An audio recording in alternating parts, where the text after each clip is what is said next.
जयपुर में सामने आया एक सनसनीखेज मामला जिसके अंदर एक बेटी ने अपनी मां को सुपारी के ज़रिए रोड एक्सीडेंट में मरवा दिया। उस लड़की के मामा हैं और मृतका नीरज के जो भाई हैं राकेश कुमार शर्मा हमारे साथ में मौजूद हैं। आज तक कभी ये न्यूज़ नहीं देखी कि बेटी ने अपनी माँ को मारा। दूसरी बात सबसे प्रथम सर ये आती है कि जिस बेटी को लीगल राइट्स के रूप में सारी संपत्ति सहज भाव से मिलने वाली थी, उसका अधिकार था, और कंडीशनली अधिकार यूँ बन जाता है कि मेरा भांजा जो आर्यन था वो 50% मानसिक विकलांग था,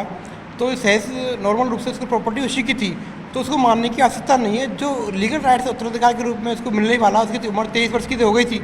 तो 2-4 साल 5 साल में उस संपत्ति को वो ही करती। अंशुल राज वो लेके बैठी है, उसको वो कहना तो चाहती है, लेकिन उन मुलजिमों की भय से या ब्लैकमेलिंग से या ऐसा कोई ना कोई उसके पीछे ऐसा कोई बड़ा राज है जिसको बताना चाहती है, कहना चाहती है, लेकिन अंदर अंदर घुट रही है। क्योंकि उसकी फेस रीडिंग अगर आप भी देखो, अगर आपने देखा होगा मीडिया के माध्यम से, तो आप कहीं ना कहीं इसको पढ़ रहे होंगे कि कहीं ना कहीं कुछ तो गहरा राज है। अगर ढंग से इसकी 3rd डिग्री इस्तेमाल पुलिस के द्वारा की जाए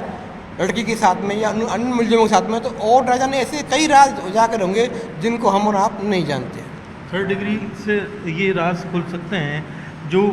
आप बात कर रहे हैं, तो वो उनके ताया और ताया के लड़के बलराम की तरफ इशारा है जो इन्वॉल्वमेंट थे। उन्होंने पहले भी अटेम्प्ट किया और भाड़े के जो लोग थे वो बुलाए, 7 लाख रुपए दिए। सर जैसे कि आपको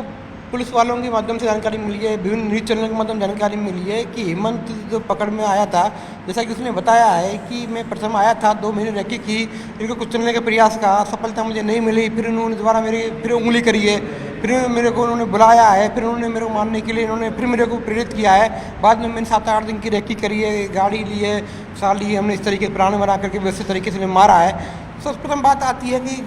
जिस तरीके से इस लड़की को हाईलाइट किया जा रहा है हर मीडिया चैनल पे, छोटे चैनलों पे, पुलिस के द्वारा भी लड़की बनी हत्यारिन, लड़की ने अपनी माँ को मारा। हमें इस चीज़ पे मीडिया वालों से मैं निवेदन करूँगा कि इस तरीके से जो घटना को जिस तरीके से हाईलाइट किया जा रहा है, एक सिर्फ बेटी को हाईलाइट किया जा रहा है, मेरी भांजी को हाईलाइट किया जा रहा है, तो मैं ये कहना चाहूँगा कि 7 लाख रुपये की सुपारी दी गई कि बेटी तो पूर्ण से बेरोजगार है, बेटी के पास 7 लाख रुपये कहाँ से आए? कितनी प्रॉपर्टी है इनकी जिनका अगर असेसमेंट किया जाए तो? सर अगर इनकी वैल्यूशन निकाली जाए तो गांव में 5 बीघा ज़मीन तो मेरे जीजाजी के नाम है, जिसकी आज की वैल्यूशन अगर कॉस्ट के हिसाब से देखा जाए 10-12 लाख रुपए कम से कम वो वैल्यूशन उसकी निकल के आती है। और यहाँ की अगर जयपुर शहर की बात की जाए तो 2 मकान हैं जिनकी कीमत है 2-2.5 करोड़ रुपए के आसपास आती है। इसके अलावा जो सिस्टर मेरे जीजाजी की मृत्यु के बाद में जो उनके जो उपादान लाभ जो मिलते हैं वो मृतक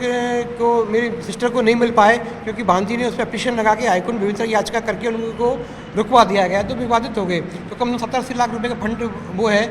चौथी बात ये आती है कि जिस तरह दुर्घटना कारित की गई है, तो मेरी सिस्टर गवर्नमेंट जॉब में थी, तो अगर एक्सीडेंट दिखाया जाता और एक्सीडेंट वो सफल भी हो जाती, तो ये इंश्योरेंस क्लेम वो भी कम से कम लाख 1.25 करोड़ का वो बैठता। तो मेरा निवेदन है कि आप रिश्तेदार की भांति नहीं, एक मुख्यमंत्री राजस्थान के राजा की भांति, अपने विधानसभा क्षेत्र की भांति, एक धर्म निर्भय करने की भांति मेरा आपसे निवेदन है कि इस घटना की जांच या तो CBI से कराई जाए या CID CB से कराई जाए, क्योंकि पुलिस पर पूर्ण विश्वास अब नहीं रहा।